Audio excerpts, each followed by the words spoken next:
is a friendship that'll never ever end.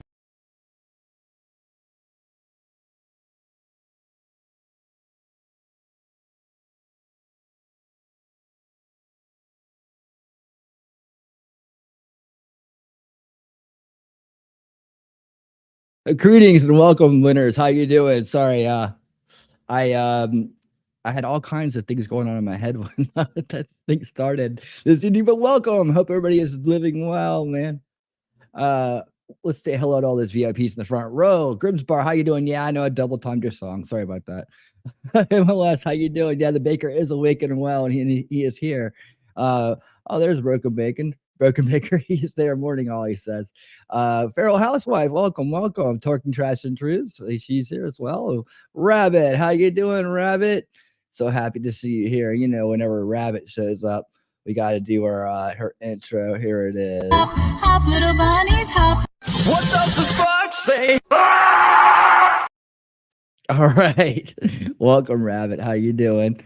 Thanks everybody for being here. Lucifer Doberman, how you doing? Welcome, man. I saw you over at V today. Happy you're here. All right. Man, we had a great week and lots of fun stuff going on. Happy Thanksgiving belated to everybody. I took the Thursday off from repairing history together, and yeah, we just kind of chilled out here and didn't do too much, but I hope everybody had a great Thanksgiving. We got a lot of fun going to happen this evening, and hey, let's go ahead and get ready to bring our guest on. You guys already know who he is, so let's bring him in.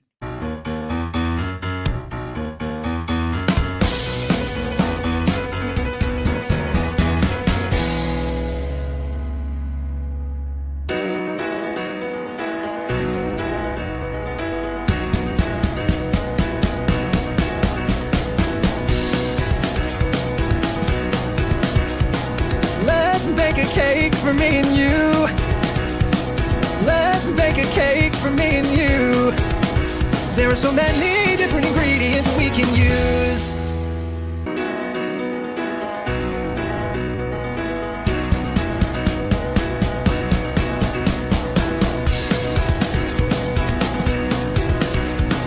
Let's bake a cake for me and you.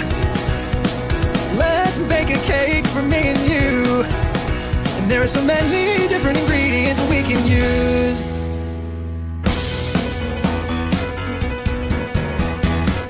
Cause I'm all that you want, boy. All that you can have, boy. I swear that you're faithful, man. Bon appetit, baby. The taste of seduction, fresh out the oven. Mouth and loving, bon appetit, baby. All right. How you doing? I'm doing great. I love that intro. Thanks, man.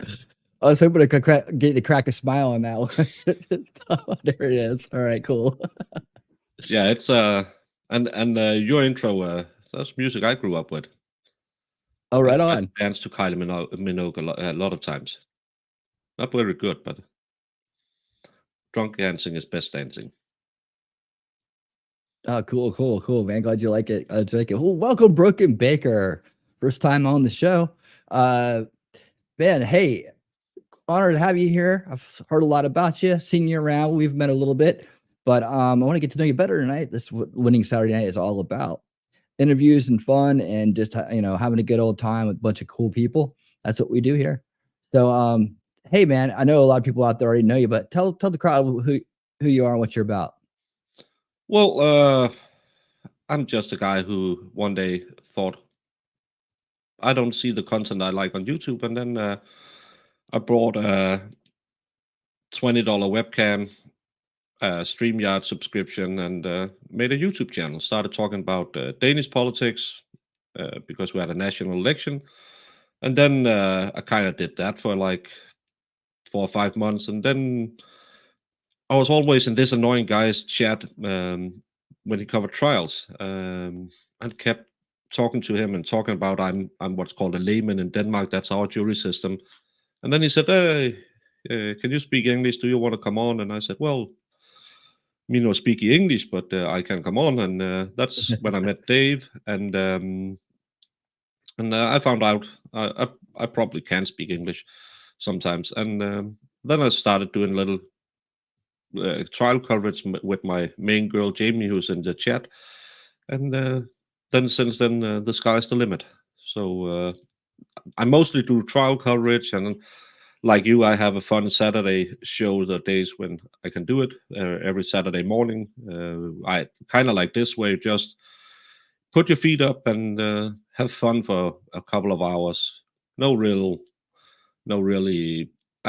We started out planned, and then I have this amazing co-creator Mo in the deep end, who is just about the funniest person you ever meet. Yeah. And I have Sal and Jamie on as well, and we just riff about nothing for 2 hours. It's and That's fun. yeah, that's what I do here, and then I just go and do guest spots on way too many channels and never sleep.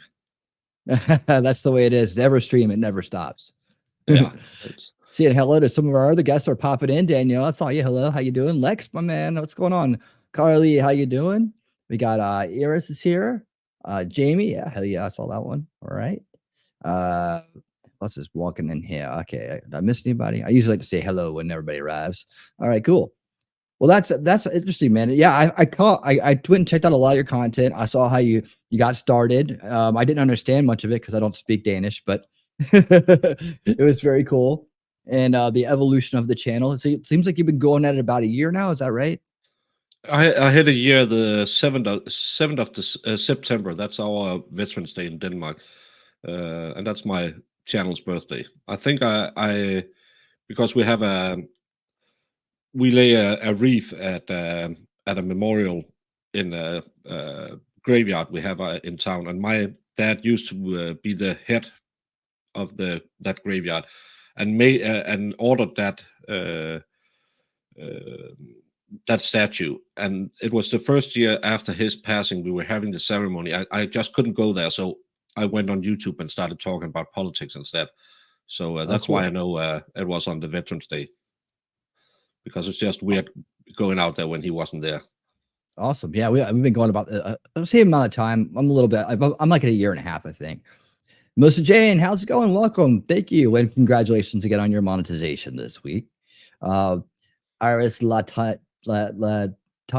Just call her Irish. Irish. She changed her name because I couldn't pronounce her name, so now she's Irish. Okay. welcome. Wolfram, how you doing? Happy you guys are here. All right, we're off and rolling. Well, hey, you mentioned that you're a layman in was it correct Danish politics? Is that how the correct way to say it? No, in a layman is like a juror. We have a different court system. We don't have any jurors in civil court. You can't do a jury trial in Denmark with civil courts. So I do.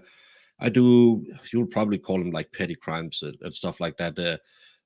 Crimes that will normally do up to 4 years. I can get in and be a layman on those cases. And then I've been in politics. I've been elected to our city council. I run for national office and stuff like that. So I've been doing a little bit of both. But the layman job is next year. I'm going to start my 4th period. It's you sign up for 4 years at the time. So that's what I bring to, because a lot of people covering court cases, as Dave, who's here, and saying hateful comments about cheese, and he covers it from the angle of a lawyer. I cover it more like a juror. I try to see how I would react if I was in court, because that's what I do when I go to court.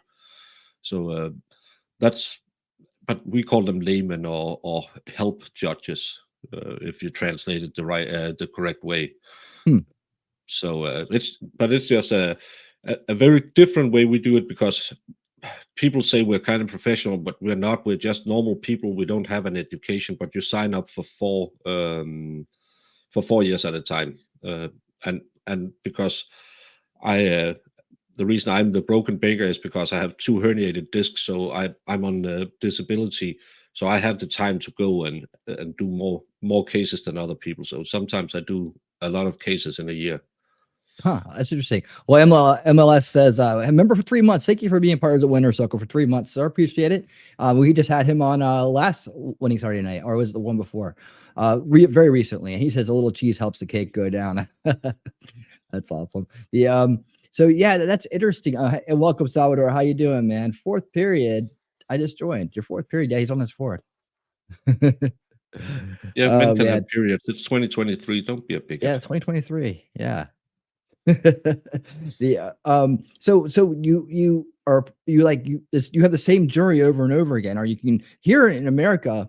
It's like people get jury duty, like, oh my God, no, they don't even want to do it. Over there, you guys volunteer or you're elected, or how's that work? You volunteer? Every 4 year, you send in a you petition your city council to be on a list that goes to the board of the courts, and they draw you out of all the people who are applying to have the job. They draw you out, and you can be where I am, which I would call like lower court. It's the first step into the court system, and then Okay. you can be put into the next one, the level above me, as a juror, but where you have that's more like appeals and the bigger cases, because you can go to my level. You can go with every every type of crime, but if it's like a murder or big drug cases, you normally skip our level and go to the higher level. As I said, it's normally where you get like 4 years and below is the cases we have. So I have a lot of drugs, a lot of violence. I have done a one murder and stuff like that. So I've seen. Luckily enough, I only had one kid case in 12 years, but still, we see everything criminal. Just reloaded in the house. How you doing, Pixie 78? Thank you for being here. Welcome. I saw someone else come in, half Irish. Oh, welcome.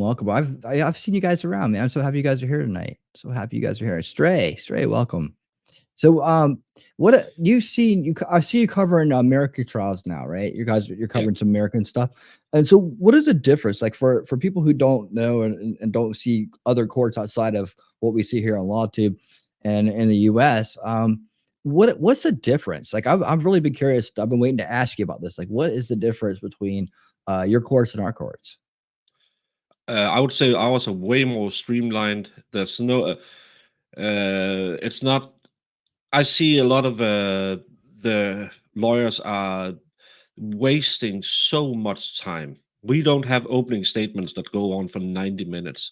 A normal trial, you come in, you sit down, and then you read the charges, and you just go into it. You don't do like American, where then the state opens, takes 90 minutes, then the defense open takes 2 hours, and you just yada yada yada yada, and then you go into the case. Here we just start. We always bring the defendant on first. If he wants to talk, a defendant is not forced to talk at all. And a difference is our defendants can legally lie. They can't do that in the US. You're sworn in as a defendant. Our defendant isn't sworn in, Hmm. but it's the only person who can lie in court is the defendant, because we will have to evaluate how we perceive him as truthful. So, and you do that the same way in the US, because I bet you a lot of defendants lie in court as well. But it's actually it's legal to lie to the court as a defendant. But we Really? get our There's no perjury, huh? there's no perjury, because he's allowed to put on to tell his story the way he wants to do it. I have had a case one time where it hurt my head. A guy was 4 different places with hundreds of kilometers between the places he was. He said he was at the same time, so, and he was arrested by the police. So we knew where he was, but no, I was there. No. By the way, I was there. No, I was home eating with my mom. But you were arrested here. Oh yeah. I remember now. It was, but and I think another difference is because the first year we do jury duty. Of course, you have, as a new person, you have to learn what to look for, how to try, and what your role is. But then you get into the groove of it. You kind of know, okay, this is a 244. That's simple battery. 245. That's an aggravated assault. You kind of know what the charges are and what level you have to surpass. And I see a lot.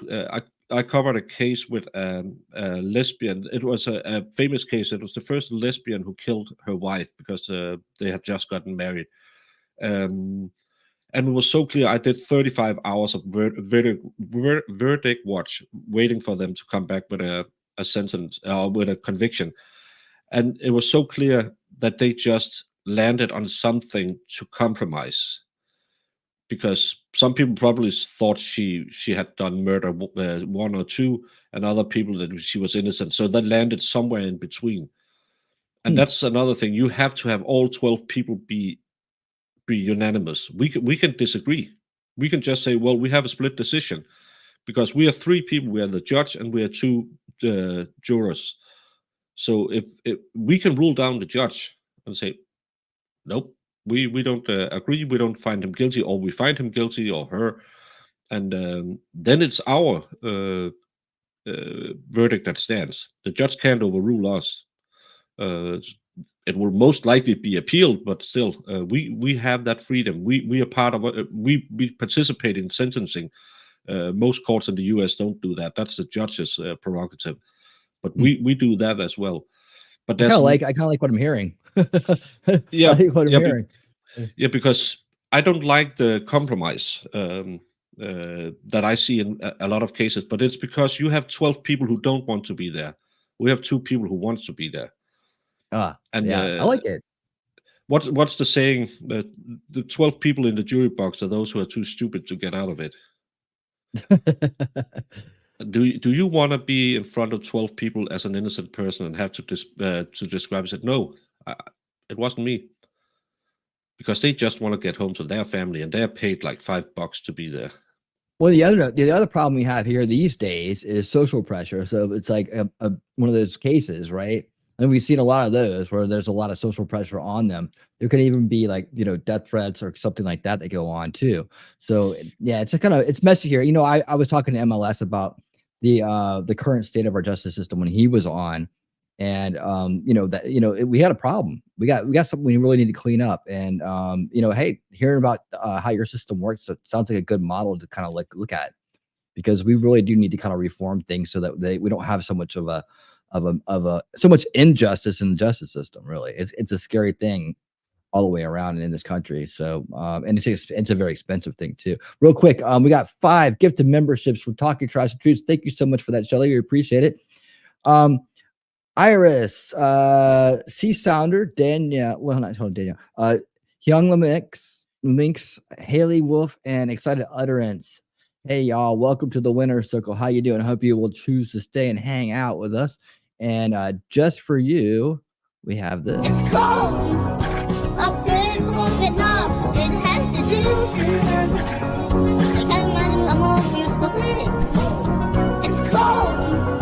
I can tell you all about it. I mean, look at this thing. Gonna try to do anything. Rex with the soft eyes. Soft eyes, yeah. I did the soft eyes video.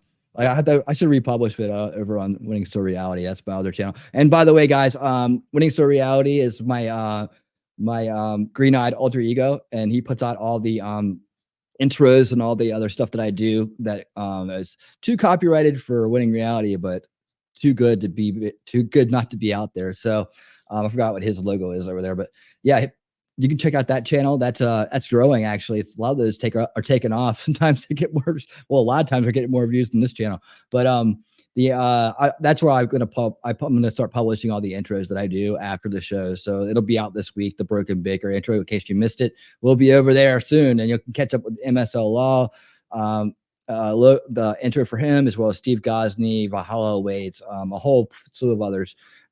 It's a lot of fun over there. So check it out. That's Winning Story Reality. Yep. So we'll see what we're talking about. And thanks and welcome to all this to the Winner's Circle. The soft eyes directs video, right? So I put that out. I did this series called LawTube is Getting Weird. It's all parody videos, right? And it has a plot to it. And it's a series I did early on to kind of just, I was into it at the time. Refacing was a new and exciting thing. And so it was all the lawyers, the original LawTube lawyers that were in it. right? And it just like starts off as a kind of a little singing contest between streams. And it turns into this big thing where they're playing in bands and all that stuff. And there's a bunch of trolls of the time out there that were harassing and doing the mass flagging stuff and just trying to wreak havoc on the scene. And so the idea of the lawtainment universe, right, is what I called it, is that that's a universe where everything's cool, right? There's no drama and everybody's kind of just having fun, but then there's this one group that just wants to stop it, and it goes into a whole series. And when the end of it, they have this big finale and a big showdown. But during that series, I did this other series called Drex Life, which is like just some Drex one-off Drex kind of parodies with him as like doing like the player haters ball, and doing the Rick James, the Rick James bit from Dave Chappelle. And I put out Soft Eyes Drakes. Yeah. You can see those over on Rumble, because a lot of those they couldn't put on YouTube because of the copyrights, but they're still out there and they're in my collection. If you go dig down, you'll find them. And I put out the Soft Eyes Drex thing, and that one really took off.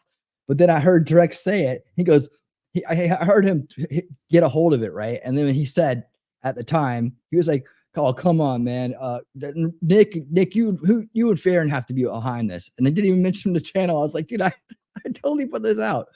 It was a great video. It was like one of the ones that you would see when you come to my channel and like go to the main page for a while. But it's out there. Soft Eyes Drex. If you guys haven't seen it, check it out. As Shelly's scrambling to find the link. So you got some more people that rolled in here too. Did I catch? I saw. Oh yeah, Nicholas Starrose Trial Watch. How you doing, sir? I took a nap now and I can't sleep. Welcome. Swedish lower court has one judge, 3 laymen. If the 2 vote is 2-2, the more lenient towards the defendant stays. Okay, more lenience. Got you. Thank you for that. Yeah, but that's because Swedes can make a decision. So Danish is the superior Scandinavian people. Jacob Peets is in the house, and so is Mimsy. Welcome, guys. Yeah, so I like the Danish court system from what I'm hearing, man. It sounds like it's really cool. So you have to put into perspective as well. We are the big difference about Denmark and Sweden and the US is we are taught to believe our government. You're taught to not believe your government. That's your country is founded on distrust for authorities. We as former monarchies, we trust our government. It's beginning to crack a bit over the last couple of years because of something I don't know. Sorry, I had a bit of a cough. But we have a very different way to see our countries, and both Nicholas and I live in socialist paradises that even Bernie Sanders would think, oh, you pay that much in taxes. So we have a very different way to approach society than Americans have. So we also have some fallacies built into our system, because I think we have a higher conviction rate than you have, because we have the good old. But if the state wouldn't put him in the chair, in the stand if he wasn't guilty, as well, because we believe we believe the police, we believe the state. So that's a downside. There's not enough. Well, everyone should trust the governments, but we are maybe not as critical of authorities as you are. That's something I think we could learn from you. Yeah, I agree.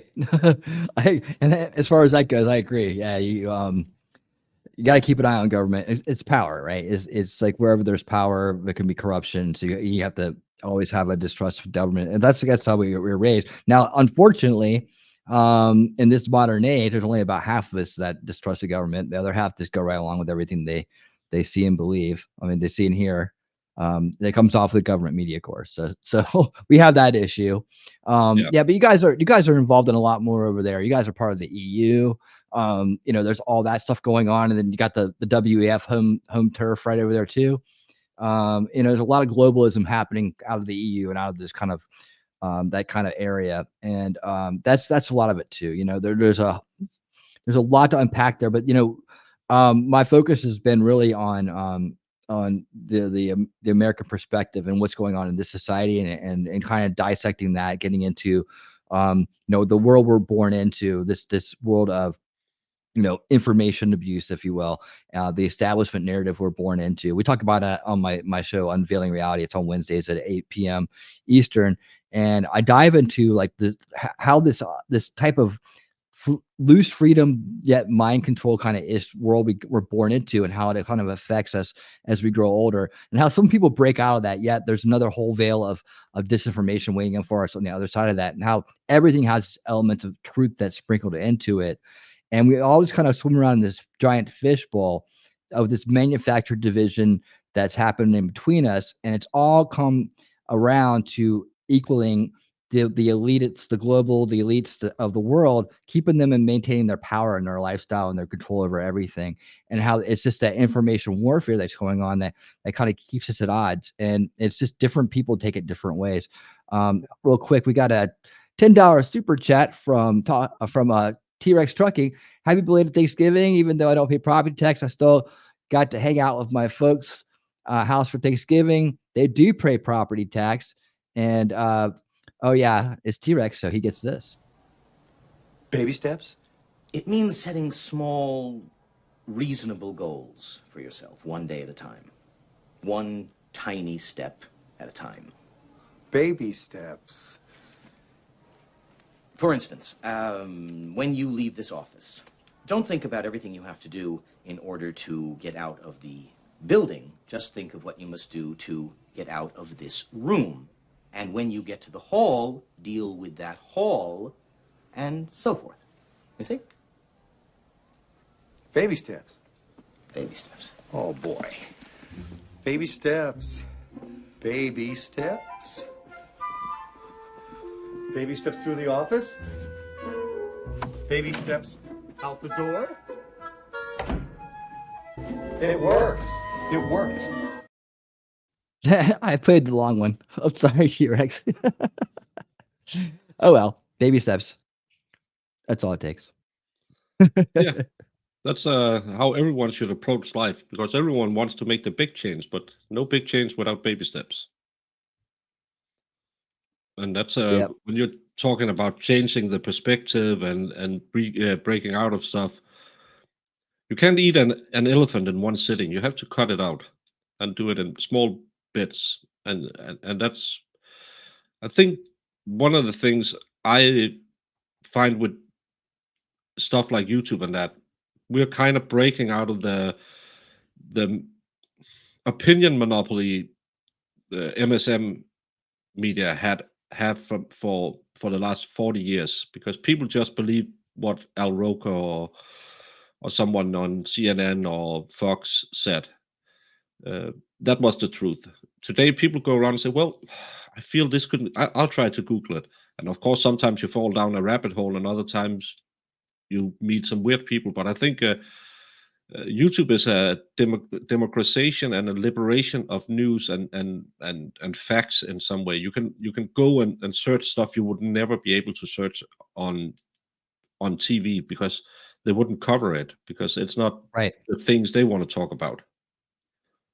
Yeah, right. Exactly. Yeah. It branched out. I mean, it started to get there with cable TV, right? I mean, cable TV was kind of a branch off of the four big stations, or the three big stations they had way back when was just broadcast television.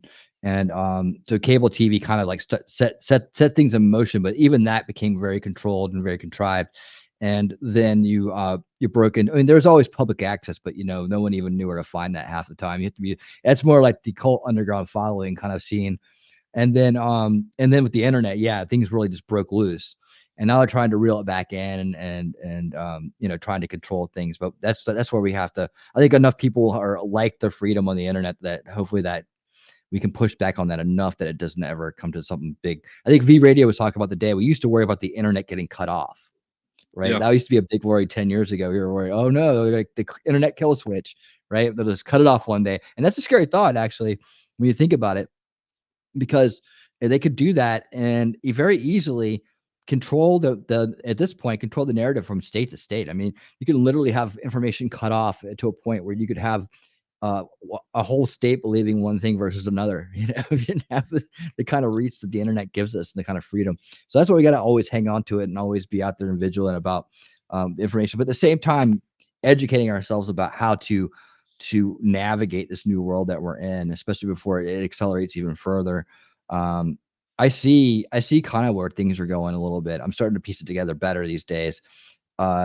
Very comfortable in this scene here, but I think that it's going to even evolve more, and we maybe get back to a more personal kind of AR existence, augmented reality kind of existence when it comes to our use of the internet, our use of the streaming technologies. It'd be strange. I think I kind of like it the way it is, but you know, it would be strange to think that we would all be in this world, this AI room, the AR kind of room, you know, augmented reality kind of room, like where you're streaming, but you're seeing everybody you're streaming to.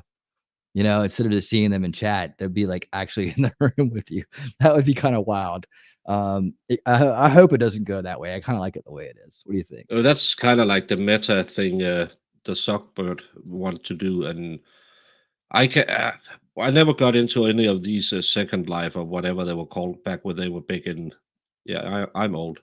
Um, because that's weird. It's weird enough for me to just. I'm very introvert, and I never thought I did like you the first couple of weeks. I was an avatar, but then people said it's weird when you're interviewing people. Not anything against you, but people told me it was weird. I interviewed people and they couldn't see my face, but I thought, well, it'll let the other people shine more. But Right. that's why I put up a camera, because I didn't want to be on camera. I look like Mhm. this. Um, and and I'm just I I like to do this, and I like to be on streams with other people, but I'm not that interested in what Libby looks how he looks right now. Welcome.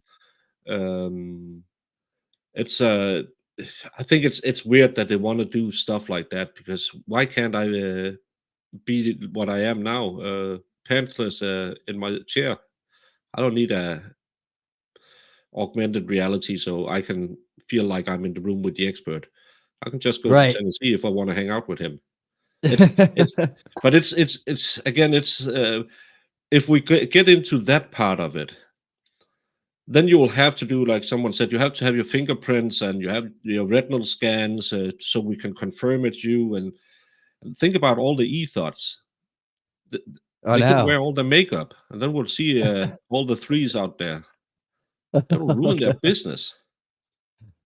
Yeah, no, we don't. We gotta protect the ethos. We can't let that happen. It's save an e-thought. I'm going to do a griftathon. Not enough of them. Yeah, but you know, the thing about the human race is we always we always have been on this mission to transfer information quicker and faster, and like ever since. My early studies in media was like, you know, from the earliest tokens and envelopes to papyrus and scripting, and to nailing nailing notifications on the church door. Right, we've been on this quest to get information to each other faster and faster and faster, almost like we're each individual synapses trying to connect, you know, as quickly as possible, like a big giant brain. It's wild when you look at the history of media and like how that all works together. But we're on a instinctive like quest to do this. Like it's so ingrained in us to be that way that we will never stop ourselves from doing it. We'll always But I pursue it. actually think the internet have ruined some of it, because it's it's becoming so superficial. Back in the day, I think wasn't it Gilgamesh who wrote his they wrote his story into a mountain to show the world how great of a king he was. And it's like, I think Gilgamesh was like 4 or 6 thousand years ago, because he was a king you should remember through eternity. Today, you just want to see a pair of boobies jump on TikTok, and that's enough for me. Uh, who's the next great? Who's the next Shakespeare? It's probably going to be AI, because people are just sitting at home with and thinking, well, someone else can do it for me. I think the internet have ruined, as well as it's made us all have access to everything. it's also given us less of an ability to study and really, as you say, you jumped down the rabbit hole, started looking into earlier media. But how many people are just on here looking for shorts, looking for dance videos, and they do Right. absolutely nothing for society. I don't. I like to see Amaranth in a bathtub as much as everyone else, but it's just those 30 seconds, and then I have to see something else. And I would rather watch a court stream discussing how unfair the court system is. I'll hear you talk about race relations, but too many people are thinking, "Oh, I don't want to do that. That's boring." Right. We Well, should use the internet to be smarter, not easier entertained. right. Yeah. No, I agree. And actually, V Radio did a great stream today. I was over there in the chat. He's a good friend of the channel, good buddy. He's awesome, dude. And he did a documentary watch along on that exact topic. So if anybody's looking for that kind of drill down on that, go check out V Radio. Subscribe to his channel. Check out his latest live. It's all about that. I can't remember the name of it off the top of my head right now, but it totally went down that whole thought path. And I do a show on Sundays called Old School Watch Party Sundays, where I review old documentaries, like old school documentaries with Jelly T3. He's here in the chat. There's a V's link coming through the chat right now, and we have been doing the old school documentaries. We've been going back and looking at the long form content. And what we do is now we got to the point where we watch a documentary and then we watch an old school movie that kind of relates to the documentary. Like last week, we watched the end of this documentary called The Trap, which is a great one, by the way. If you haven't seen it, check out The Trap. It's 3 parts. We did 1 and 2 one week, and we did 3 the next week, and then we watched Idiocracy right after that. If you remember that movie, Idiocracy, I saw it this year for the first time. I never saw it. Yeah, that was great. It's a So this super Sunday, fun movie, and it's Yeah, it is. today they're depicting. Yeah, we do those over on Rumble, by the way, guys. So if you want to check those out, we do the kickoff show here for 30 minutes, then we jump over to Rumble. That's the new format. But this week we're going to do the corporation, which is about personhood in corporations. Should corporations have personhood rights? Because when you gave personhood to corporations, you can't throw them in jail. You can't treat them like a person, but yet they have the same rights as people. So that's what that documentary is about. And then after that, we're watching Office Space. So it's a double header. It's like going to the drive-in. It's double header drive-in. So you guys want to be part of that? Oh, you got to come then. You got to come see it. Yeah, It's great. You Americans have this funny thing that you want to be 6 hours behind me. So whenever you have fun, I'm sleeping. We'll send you there. Dave and Jamie are yelling at me because they put up these special. I never watched It's Always Sunny, so they put up these watch parties, and I'm sleeping. So I have so much I need to see, and then I do like 40 or 60 hours of streaming a week, plus 10 to 15 hours of guest spotting. So I should take some time off and just watch some TV again. There you go. Well, every now and then I get to this point where I'm like, I can tell when it's coming too, because I'll get to Monday and Tuesday, and I'll be like, I don't even know what to do this week. I'm dragging to make my week. I make a weekly schedule. And I put it out in a short video, so that helps my short algorithm, I guess. And I like doing it. I feature Grimsbar's music, even though I sped it up this week by mistake. Gotta make sure you check your browser speed before you record things. But yeah, so it's out every week. It's called Win This Week, and I put a nice little theme to it, and then it has my show rundowns for the week. And you can see it actually plays when you come to the before the show, like in the trailer. That's what's playing. And and I forgot where I was going with that. I totally forgot where I was going with that. It's not a stream with the bake on if you don't get derailed mid sentence. Sometimes I just totally start somewhere and I just think, where did I start? What am I talking about?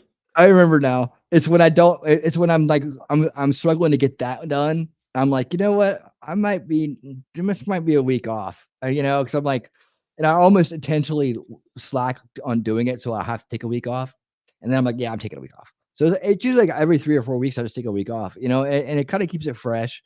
And I find that's a good break. Right now, kind of flowing. Going the holidays coming up. There'll probably be a week off coming up here pretty soon. But and then I kind of get caught up. I kind of get caught up on like who I'm gonna line up for guests. What my new topic is going to be. I get to do more research. It's okay to take a week off here and there, and I think everybody should do it and be okay with it. The crowd rocks. The crowd will be back for the show. They'll be here when we get back. So and they understand. They want us to be at our best. at all Yeah, but times. that's again, you have a very different content than mine. Mine is very. I have to be there when the trial runs because not a lot of people want to sit and rewatch a trial at night. I know some bring in older cases that is famous and get, but I do all kinds of smaller cases as well. So I kind of have to be there when the case is running. Oh, I get And I that. don't really, I don't deep dive into. I did a little bit about the Karen Reed and Sarah Boone and stuff like that. I do that if I don't have anything, but I have this. Every time I finish a case, I tell Jamie, we're going to take some days off. I really need to get centered. I need to get. I got so emotional over this. Oh, another one was railroaded by the system, and then Monday morning, I'm texting Jamie saying, "Hey, Jamie, have you seen if any trials are on this week?" So I'm in the good place right now where I want to do more content. I'm not there where I'm thinking, oh, I have to do content. I did Thanksgiving. I don't know if I only did 10 or 11 hours, just because it's not a special day for us. But I know from personal experience, some of those family days can be rough if you don't have a family and you want someone to hang with. So I just put on an old trial and sat here for 10 hours so people had a place to hang out. And we had Well, no, roughly the I same. My yeah, I average appreciate you doing that. show was kind of like the numbers you have now. So someone might have needed it. And I think that made me happy, but I've been dead since then. Yeah, those are rough ones. Those 10 and 12-hour streams are rough. It's been a minute since I did one that long, but I did a 24-hour stream not too long ago. The Yeah, and thanks again for doing the Thanksgiving one. T3 and myself were talking about doing that too, and I said I think the Broken Baker's doing one, so that might be happy over there. Because we were both kind of at home for that too. My son goes with his mom for Thanksgiving, so I used to just chilling on my own, and I was like, well, maybe, I definitely was going to take the night off from the show, just and not to cover that on Thanksgiving. I figured people would be busy, but then I was like, well, there is a lot of people that just don't have anything to do on Thanksgiving and want to hang out. But thank God I heard you mention that you were going to do it. I happened to be watching the stream where you came up with that idea. So I Yeah. was like, I think Broken Baker's got it covered. No, actually, I can understand you got a lot of momentum going right now. Your streams are blowing up. You got every time I see you, you got a whole big old packed house listening to you play your songs, man. I equate everything to music around here because I used to be I used to be a musician. I used to be on the road. I was involved in the music industry for decades and decades. So everything's kind of like I kind of relate to the music world in my scene here. Um, but you had another career too, or you do have another career. How does this part of your life work? Now you're the baker too, right? So you told me when we spoke that you were a trained baker or a professional baker. How does that work? Yeah, I did my apprenticeship as a baker, and but I'm not again. I'm the broken baker because I had 2 herniated discs and have constant nerve damage and pains after a botched operation. But I did after I finished school, I went into apprenticeship as a baker and was a professional baker for some years before I ruined my back. So I did. I actually looked into going to Las Vegas as a baker, but I never made it. I decided to go to Bosnia and be a soldier instead. But I was looking at moving to the U.S. to work as a baker at some point. So and- Baker, soldier, they're close. They're close. yeah, well, I worked as a baker in the military, so it was pretty good. That was a fun experience. Sometimes. So when I hear baker, I think cakes, muffins, I think bread, I think things like that. Is that the same translation, or would you be called a cook Oh in no, America a cook makes or food. chef? Okay. No, no, no, no. That's actually one of the problems I had when I applied for jobs in the US is I didn't understand what a pastry chef was because a chef is a cook and a cook is someone who makes food. I'm a baker. I make everything from bread to wedding cakes. Because in Denmark you have that's why a lot of bakers from Denmark went to the US back in the day because we have everything, from the making a bun to making a pretty awesome cake. we should be able to cover everything. But now you have pastry chef. We also have that, and that's very high end. And very few do that in Denmark, because normally the normal bakers are just, we do everything bread and cake related. So that's, I think we'll probably in the US will be a mix of a baker and a pastry chef is my education. So I can do the fancy stuff, and I can do the bread and butter of a bakery, just working the line and shooting out loaves of bread and all of that. So I have a pretty diverse background. I think in other countries you specialize more in one part of the baking process, but again, we are a small country. We're not that many bakers, so everyone needs to know a little bit about everything. So, but don't call us cooks, because we don't like those. Those are weird and Okay, do drugs. I was making sure I had the translation right. Okay, so Yeah. so okay, so the over in Denmark, you have an elite group of bakers. There's not many bakers there. That's what I'm hearing. The way I was trained in a real bakery, and they're closing down. It's becoming supermarkets and stuff like that. So actually, my education isn't even that. It's not the biggest baker anymore. You have an education called a bread baker. It's bakers who are only trained in making bread. They're not trained in making fine pastry and stuff like that. They are only trained in making bread. I'm an old school guy. I was, yeah. Even though I'm only 27 years old, I got my degree in baking in the last millennium. So we did all of it, and now because most of the things you buy is from a factory and just reheated. So there's not a lot of guys getting this education anymore. So it's a bit sad. It's a craft that has been around for thousands of years, and that's why everyone who has what I had, we're saying we're kind of like God's chosen people, because not everyone can be a baker. And then I know some Wow. religious people think it's the ones with that. No, it's bakers. Always. Oh, I see. Yeah. What did Jesus do? He made one loaf of bread into many, just like us. There you go. And fish is probably chosen too. It's in the Bible. All Look it right. Yeah, man. Well, that's cool. So, what is your favorite thing to bake? What is your bake du jour? I guess. Well, it depends. What am I doing? I don't like making loaves of bread. I think that's boring, because you just roll it out, throw it in a baking tin, and it rises. But I like to do if I have I like to do like pizza rolls and stuff like that for the kids. Every time I visit them, I normally throw a few bags in their freezers, so they have some of that. I'm really fond of. I just the other day I called made what's called Napoleon's hat, or Napoleon's hats, which is a Danish coffee cake with marzipan. I made a stream about that. They're pretty fun to do. Everything in a short crust, because that's just so easy, and you can use it to make everything.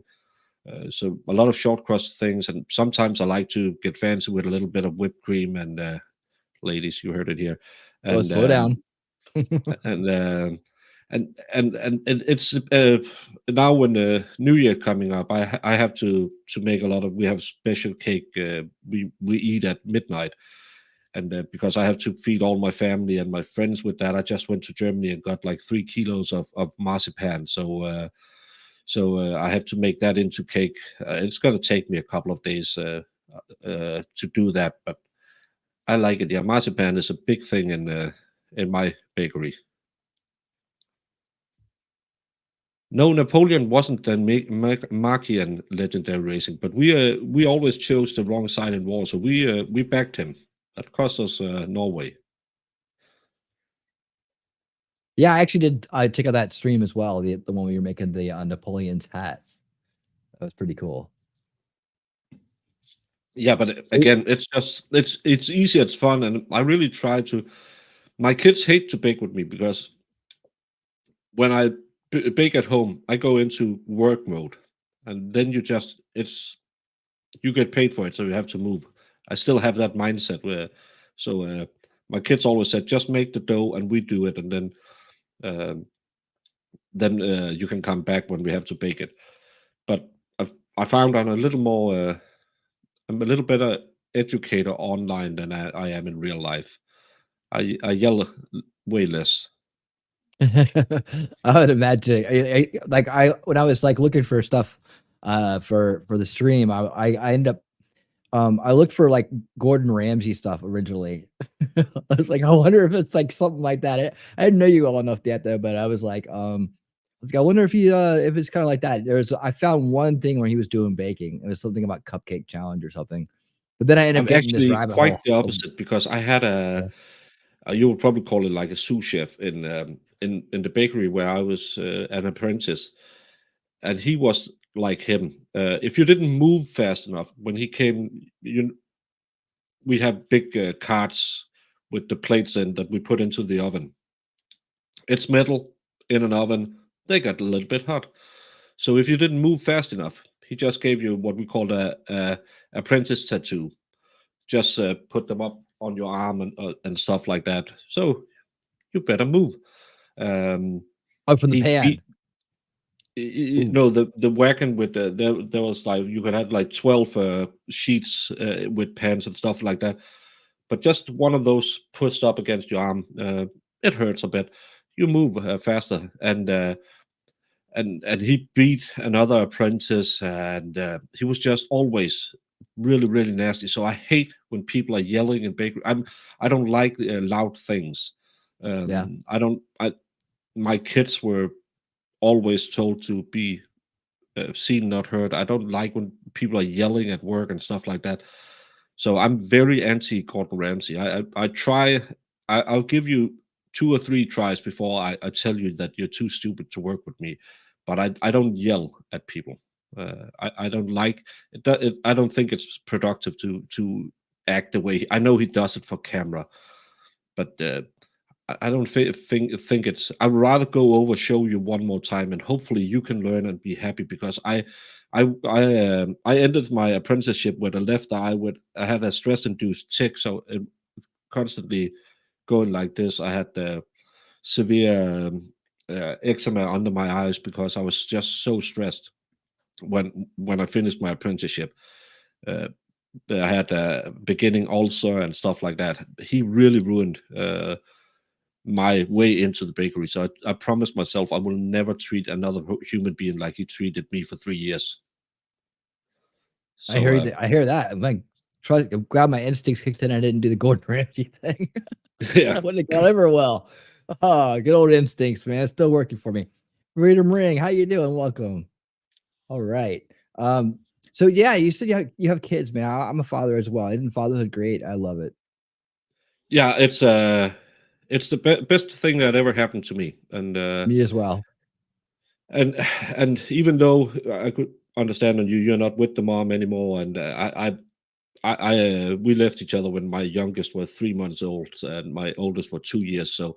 So I haven't lived with them, but they have been with me every other weekend their entire life, and I just love them to pieces. And I'll destroy the world for them if they want me to, because you haven't loved anything until you hold your child for the first time. Uh, my brother asked me how because he's older but started later than me because he wasn't smart enough to get a woman pregnant after knowing her for 14 days in a maybe a too much to drink situation. But he asked me how I felt. I said I could physically feel a switch being turned off when I hold my daughter in my arms, and I Yeah. just knew this is the rest of my life. Get it together. Yeah, it And is. There is a transformation that happens. That's why I tell people it's like when you become a parent, you do change. Like, and it's like you can't explain to anybody that hasn't done it yet. It's like trying to explain to a virgin what sex is like. It's like yeah, you can kind of see it from the outside, and you can kind of get a little idea what it's like, but you don't know until it's actually, but you actually do physically change or mentally change. And I remember it's just like holding him in my arms, and it's like that, holding that little innocent love light in my arms. It's like, yeah, I'm the same as you, man. Anything in the world for him. And that's, a lot of what I do on my channel is about that. It's about like that for my kid, the first future generations, and for others children. It's all about trying to make the world a better place and exchanging that knowledge that I've learned over decades of research and conversation and digging into things and thinking, this critical thinking about things, and you put in what my skills are to use, and then trying to make the world a better place for it by hopefully inspiring others to do the same and understand what's going on in this world a little bit better. It's a weird place. It's a weird place we live in, and there's a lot going on. There's a lot of bad people out there that want to do harm, and it's a long road to understanding. It really doesn't happen overnight. But and all in all, that's what's behind the motivation here. Is it's for the kids. It's for the ones who can't fight for themselves, and it's for generationally, for down the road.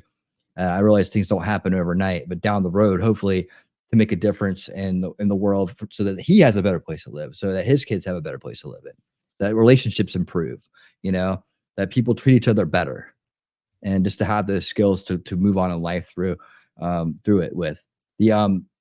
But yeah, being a father has been the greatest thing that's ever happened to me in my life. And I've done a lot of really cool things. I've been to the biggest parties, and I've been to the I've done the rock star thing. I've had a lot of fun, and I tell you, I said it all the time. I traded all in for it, just more time with him. Yeah. Every day, anytime, that easy. I had a friend. I did some high school after I ruined my back just to have something to wake up to, and I had a friend who she had a young son with another man, not another man, but and he picked him up on Fridays, gave him to his mom, and went out partying, and maybe saw him Sunday for a couple of hours, and I thought, I had 2 days in the 16 years my kids were with me on weekends where I got drunk. 2 days in those 16 years, and I wasn't with my kids. I said, okay, this weekend I have to go, but you come down, you stay with your grandparents, and it's fine. And I still feel those 2 days were kind of missed, and I think that shows your mind is in the right place, because I don't Yeah. get the parents who rather go out drinking the weekends you have your kids instead of having your kids, because when you're 60 and your kids are thinking, I don't want to go to that idiot, he didn't want to be there for me, Right. you're going to be missing out. And I think what you talked about for the future generations, it's also very important for especially our generation, because I think a lot of the problems we see today is we call them helicopter parents. I don't know what your term is, where they are always hovering over their kids and taking the kids can't meet any hardship. They can't. No one can tell them no and stuff like that. I think a lot of problems we're seeing in society now, and with the young people coming into the workforce, is no one ever told them shut up, sit down, work.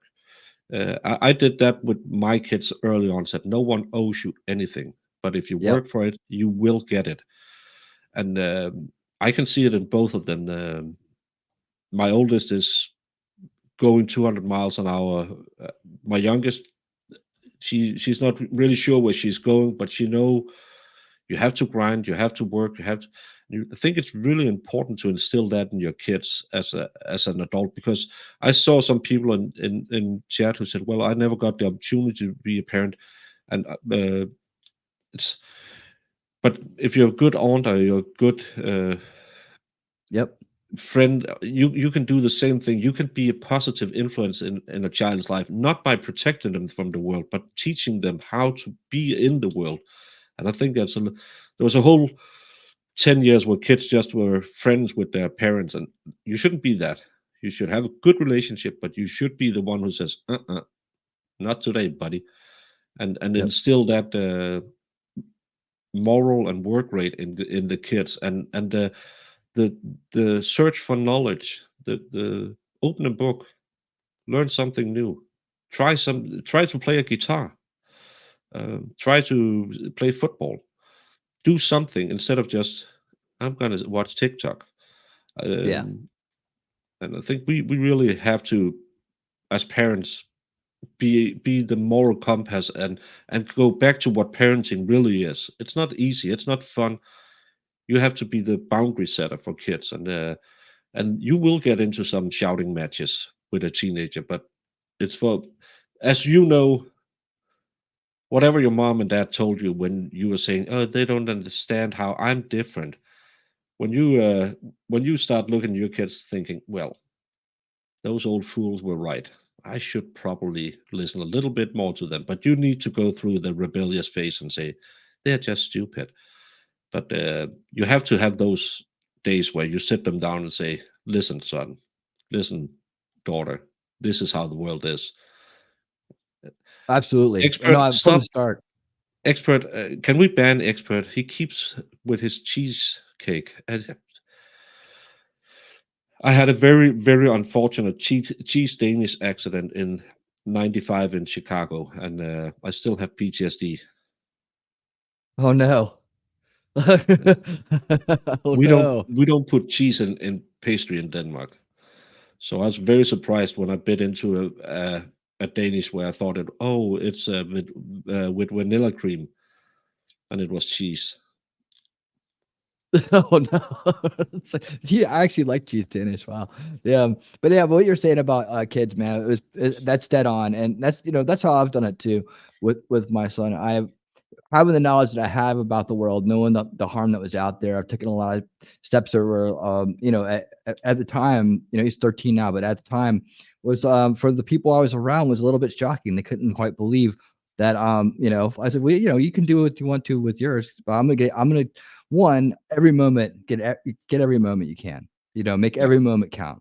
I see some parents that have a kid in the room and they're ignoring them when they want attention. Do you know what I always felt like? What an honor! This little dude wants to hang out with me. Wants me to see what he's doing. Wants it was never a hobby. I'm just or some kind of like something just to say, well, I did this or I have this or I have that. No, it's like it was never some kind of hobby or trinket or some kind of like ornament to have.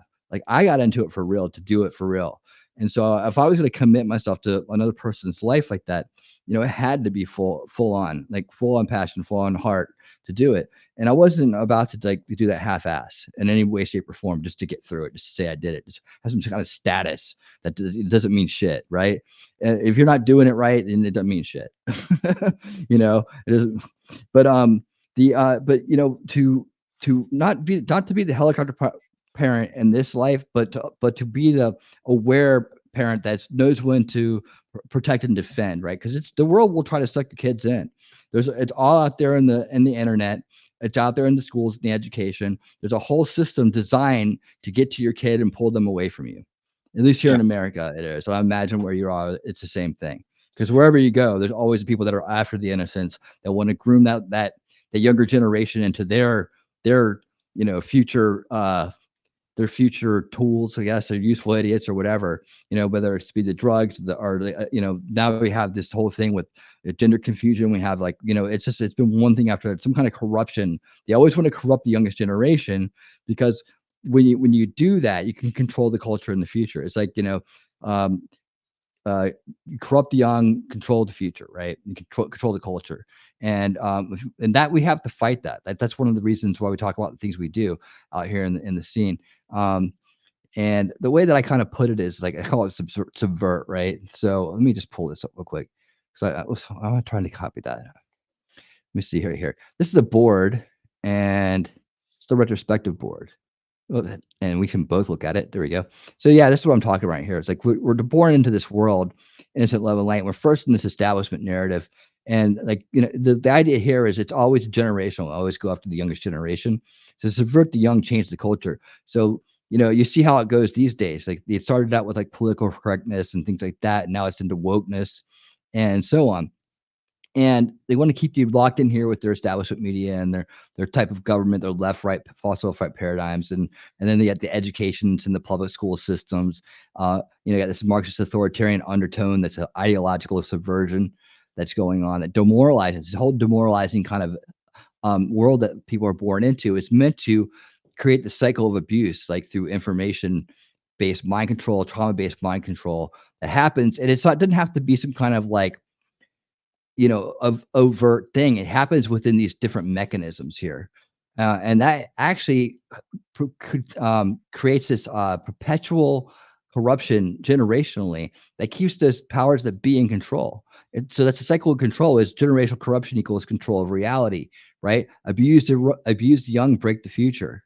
These are the veils that we talk about on my show. Just real high level kind of introduction to it, but it kind of all follows this scale of ideologic subversion where they demoralize, destabilize, bring things to crisis, and then normalize their control over everything. And this is like, the manufactured consent of people, the manufactured opposition. When people break out of this, they fall into this alternative narrative, the conspiracy theory narrative, right? And they think that they've freed themselves from this when they're actually just in another trap. And that's what I'm trying to help people realize by debunking these conspiracy theories, but showing them what the real conspiracies are, like Agenda 21 and like Agenda 2030, Davos. That's happening a lot over where you're at, right? So you got this whole thing with the WEF now that's going on where they're trying to do the Great Reset and all that other stuff. But they've been doing this forever. It's just a big cycle that continues that keeps them in power. And really what they want to do is this generational control strategy is they want to control you from cradle to grave. They want to keep control of the resources. They want to keep control of the market. They want to be able to launder money up to themselves. And they do it through these think tanks and through these globalist organizations, right? And the central banking, all that stuff, big pharma, military industrial complex, things like that actually do it. So when your people are over here looking for the Illuminati and lizards and things like that to happen, or like, some kind of aliens or whatever, or, they're looking, they think there's some kind of like, secret plan to overthrow the government or that everything's a fake. The truth of the matter is these were set out here just to confuse us as much as this other narrative was when they tell us everything's great or the good guys, bad guys, left and right, that this is good, this being like this is good and not being like independent or free thinking, right? But to fall into this group think. So this is the kind of things we talk about on Wednesday nights. The one thing I immediately spotted on that is right over the demoralization, the guru grifters. I hate that part of YouTube. Oh yeah, I haven't covered that yet. Mm-hmm. I hate the Tates. I hate the pearly, whatever. I hate all those people who tell you how to. And I know I just said teach your kids morals, but how to be a man or how to be a woman, and I don't care if it's the left or the right. People who tell you your life is wrong and you should live like them. I don't like them. I really think it's really bad, especially in a culture where too many guys are afraid of women, and too many women are sitting out there and saying, "Well, where are all the good guys?" And they're only going for the 1% of the 1% because it's the 666 culture, and then you have the Andrew Tates telling all the guys that be passport bros. I really hope that at some point we'll come back to where we're not so weak that we seek other people's help to tell us how to be what we are.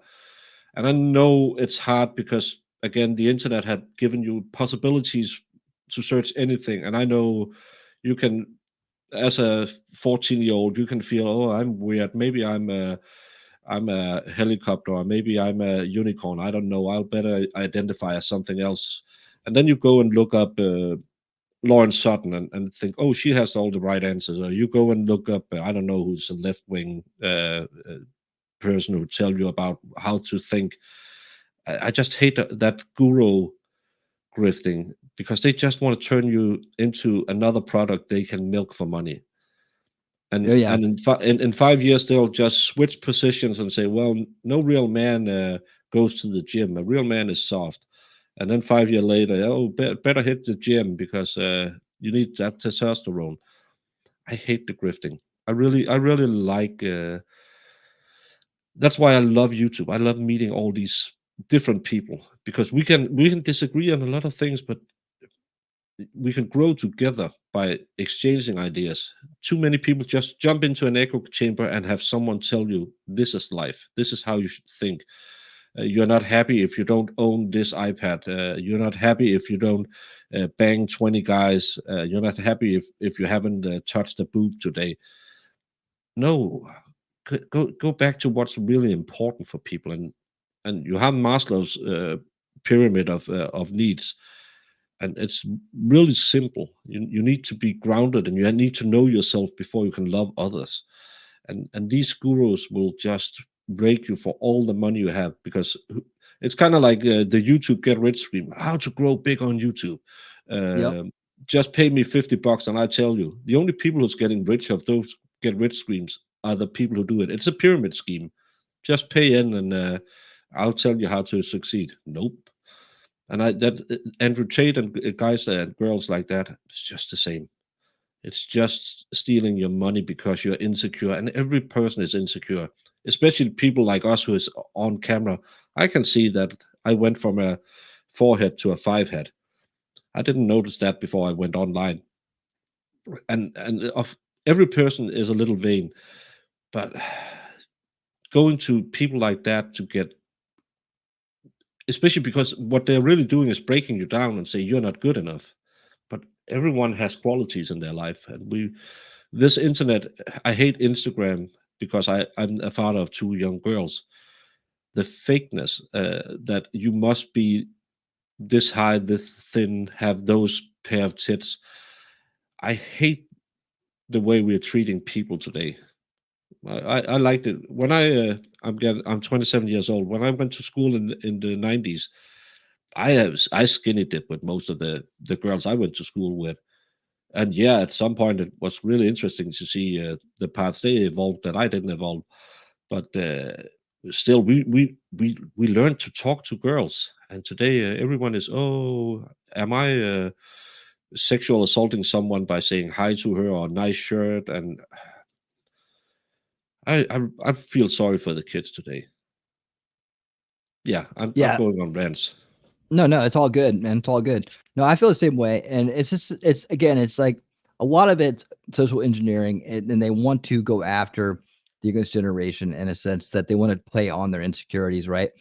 I look at, everybody, the way I look at it is like conditions, right? I have this theory of conditions, and I say, everybody has these long-term conditions, right?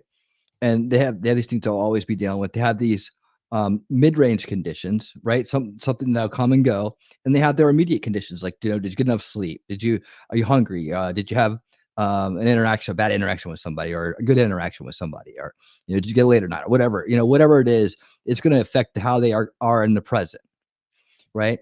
And so a lot of people will play off of how they're feeling that day, and they'll try to diagnose their whole life based on how they're feeling that one moment. Real quick, $20 super chat from MLS. Thank you, sir, so much. We get it. Baker is a better person than me. Well, Don't at let least that guy fool you. I met him in real life. He drinks like a 12-year-old girl, but he's one of the nicest people on the planet. And he likes to be funny and chat, but in real life, he's a teddy bear. And remember, if you ever meet him in real life, people, he likes to have his belly rubbed. Just do it. Well, here you go. This is for you, MLS.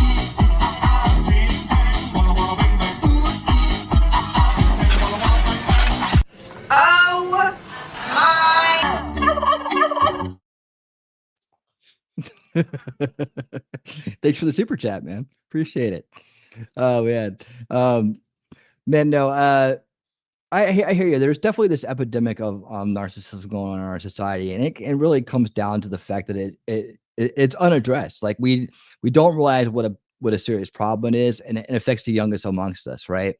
And so it's a self-replicating disease, and it keeps going on and on and on. So like part of like what I talk about in solution culture is actually moving that education into a younger frame, right? So like they want to get out there and they want to put wokeism or this identity politics into the elementary schools now. They're doing it, but I'm saying that we need to remove that and we need to get back to getting people into this narcissistic actually education about narcissism early on, so we can create countermeasures to it and actually try to whittle down the amount of reciprocation that's happening with that, because so many times it goes unheard of. It just happens, and then another generation of narcissists are born from the previous generation. It's a cycle of abuse that we talk about over here in the third veil.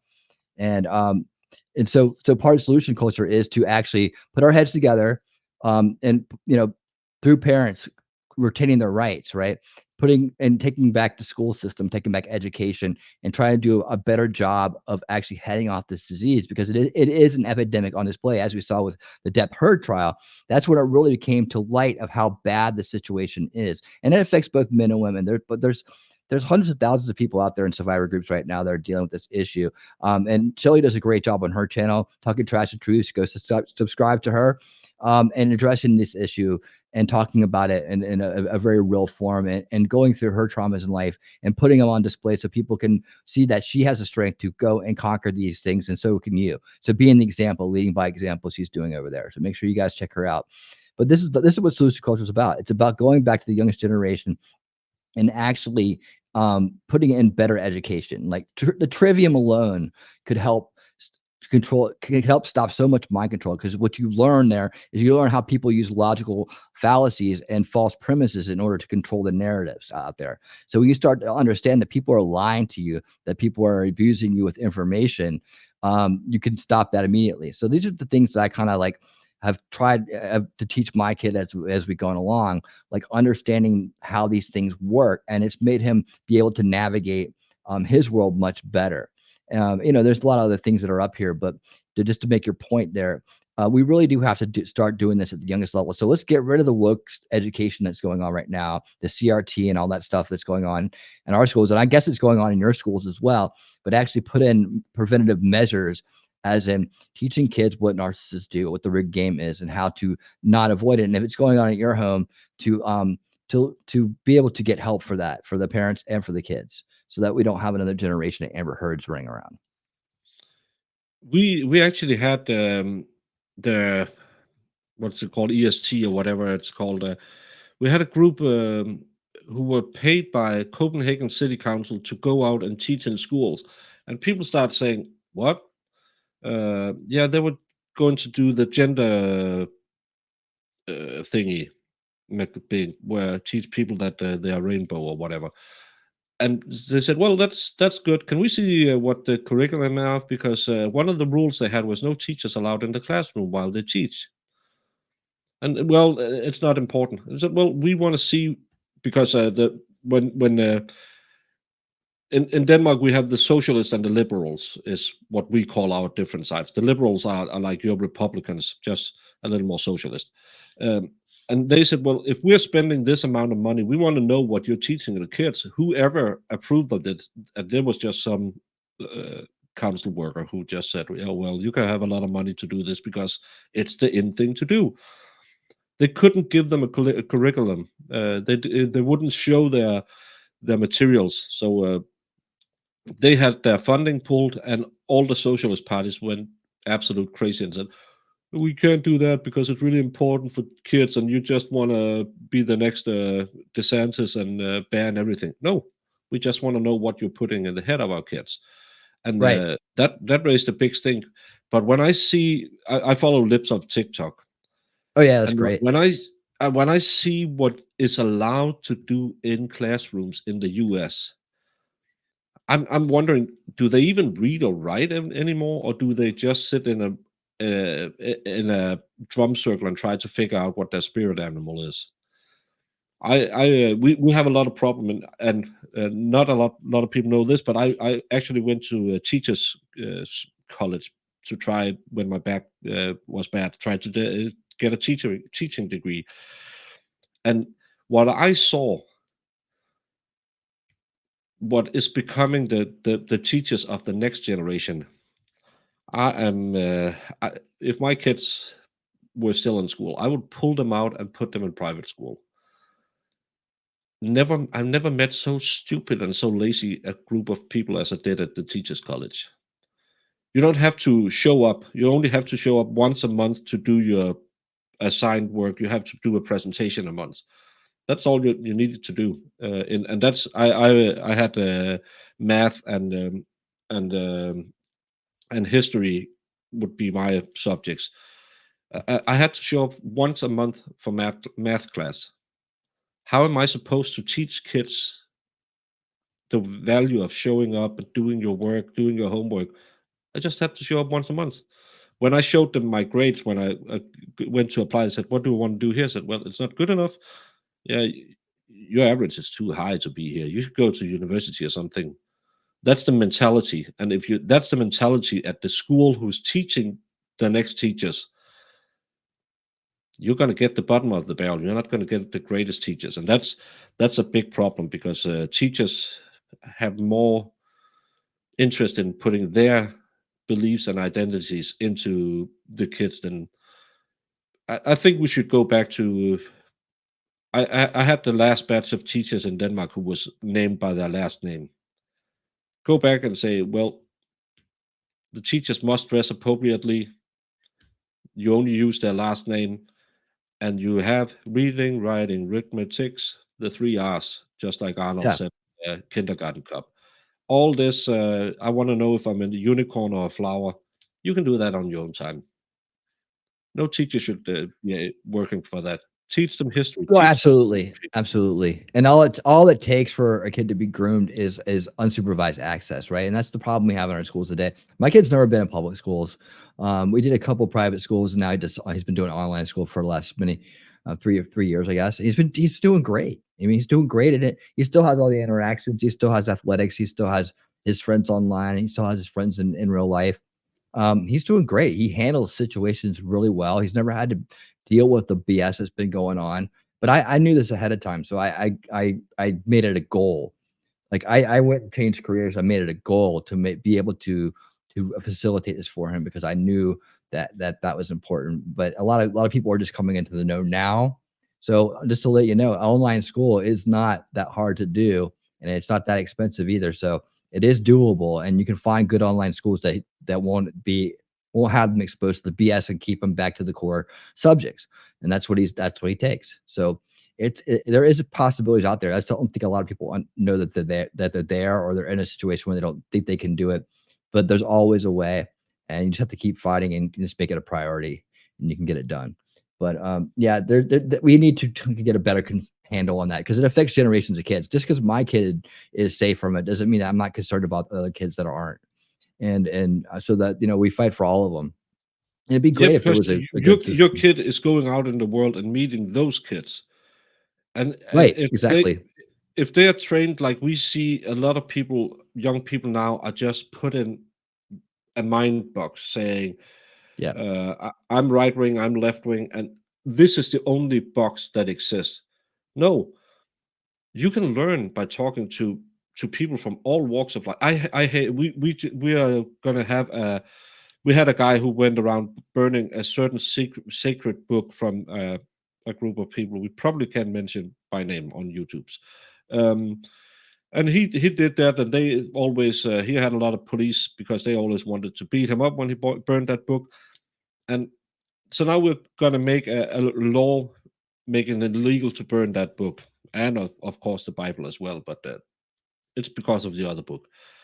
And I said, why do you want to keep people who have terrible ideas quiet? I want them to yell from the top of the buildings that I believe this, because then I can point at them and said, look how stupid they are. But can they sit in an online forum and say, oh, we are on, as you said with the Illuminati, we are onto something because we're not allowed to talk about it. That's where hatred grows. That's where where people go into the echo chamber and get radicalized. Right. Because open conversation, we can disagree on lizard people or how big the turtle is that the flat Earth is resting on, and everyone knows Australia isn't real, and neither are birds. We all know that, Right. but some people still believe that those places are real.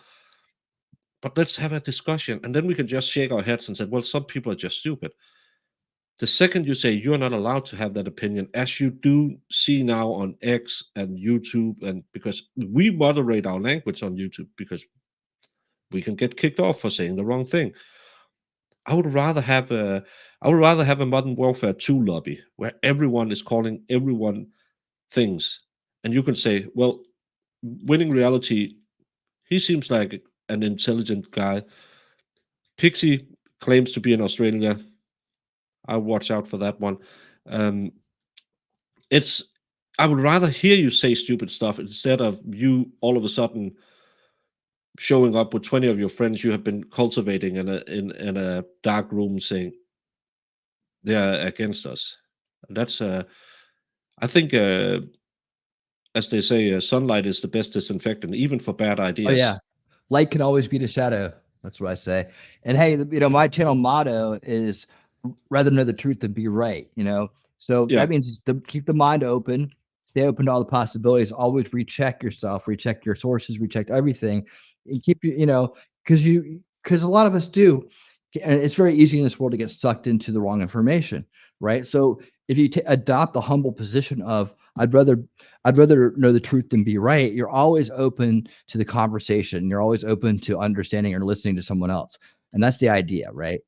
It's like Yeah. you have another chance. And there's nothing humiliating about being wrong about something if you're willing to learn the truth about it, and then you can be right about it. It's how life should work, right? Because none of us know anything until we know it. And if we get it from a bad source, then we're going to go along with a false belief system, which are very hard to break. So keep your mind open and always be willing to change it by just adopting the idea that, hey, the truth is more important than being right. I think that ego gets involved in a lot of belief systems, and people will fight, and they'll go through this process, right? It's like I call it. A lot of people call it stages of grief. I call it the stages of belief, right? Because you got denial, anger, bargaining, depression, and acceptance, and you got to walk that road in order to get to acceptance. So you think if you lost somebody, you're grieving, you're in denial, you're angry about it, you're trying to bargain with yourself about it, you get depressed, and finally you can accept it, right? And this stages can go very fast or very slow depending on who you are. But the idea is like once you get to the bargaining phase, you want to get people into this idea of the buyer's journey, which is awareness, research, consideration, decision, right? So then you can move to acceptance quicker without having to be stuck in denial or anger. A lot of times, what happens is in denial, you'll get a lot of pushback, a lot of the fallacies start to come out in the denial phase. In the anger phase, you get fight or flight, right? So your fight or flight. If you can get somebody past those two phases, you have a good chance of getting them to acceptance and to break a false belief system. And that's really what I try to do with the way that I kind of approach my shows and debunking things, right? It's like I understand where it came from. I can show you how you got there. Let me show you what else is out there, and you can decide. A lot of times, it's just planting seeds, and the seeds they go off with the seeds, and the seeds grow later on, and they may come back around, and they may just take their own journey. But we all take that journey at some point, right? We all take that point, especially if you're here tonight. You probably have taken that journey at some way. Yeah, and you'll change through your life. You'll see things in a different light because you're in a different life situation. Uh, when we have kids, we totally changed our view of watching the world because now it wasn't our part in the world that was as important as their part in the world, and that's why you need to be flexible. But I saw it so much in politics that even though it was bad for something, just because it was something your ideology demanded, you had to vote for it. We had some wind turbines that were supposed to be set up in an area where there was some endangered species, and one of the guys from our far right former communist party, far left, sorry, former communist party said, "I can't vote for that in good conscience because I know wind turbines are a big bird killer." and we have an endangered. It's an eagle that lives there, and it's one of the few areas where they are nesting in Denmark. So I, in good conscience, can't work for it. And he was told, "We do green energy. You shut up and you vote for it." He said, "But we also do nature. We don't give a if. Green energy is where it is right now. That's where the votes are." You can't run politics that way. Just saying we only do what the spin doctors tell us to say. It's if you can't go out one day and say I'm pro nature, and the next day I'll vote against ruining an endangered species because I want a wind turbine that you would just chuck out on the ocean. But but you couldn't reason with them because it's in our party program. We do this, and I was just like, that's why when I started getting disillusioned by politics, because they actually ruined his career because he stopped that day, said, "I can't do it. I can't vote against my conscience," and they were just like, "Well, F off." It's better to, instead of what you said, it's better to be right than it's better to. And now I can't even think it. But they just wanted their truth to be the truth. They didn't care about what happened, and it's that cognitive dissonance. I couldn't understand how they can live with it.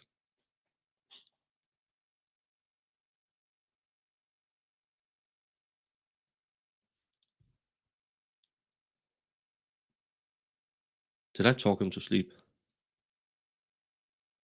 I hope not.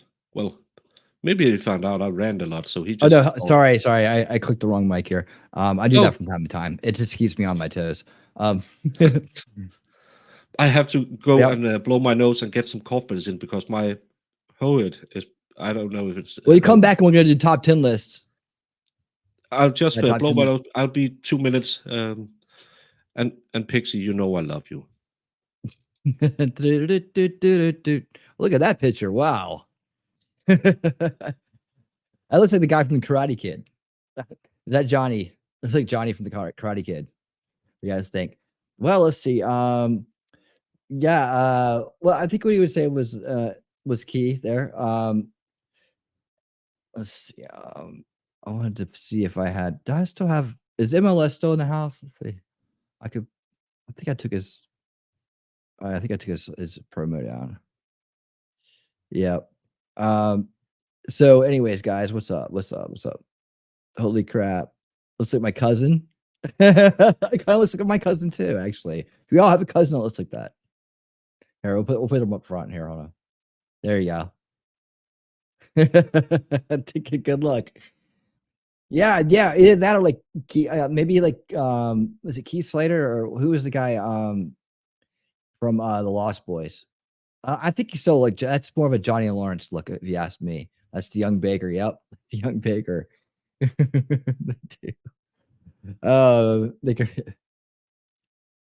No, actually, I clicked the wrong thing. Goose. Okay, yeah, there's another one. Goose. Here, what a baby face. Oh, that's not Kiefer. Not Kiefer Sutherland. Okay, no, not Kiefer. All right. Give up the mops. Oh, hey, you're back. I should style my hair that way again. Yeah, man, bring it back. Bring back the spike. There we go. It was all right, ladies and gentlemen. Very, very, very Justin Timberlake. Like, let me set this up. Okay, now I'm working on this bit, so hopefully this comes out all right. But here we go, ladies and gentlemen. Our top 10 list for the evening, read by the Broken Baker, and our category is top 10 worst nightmare, top 10 woke nightmare holiday baked goods. Here we go.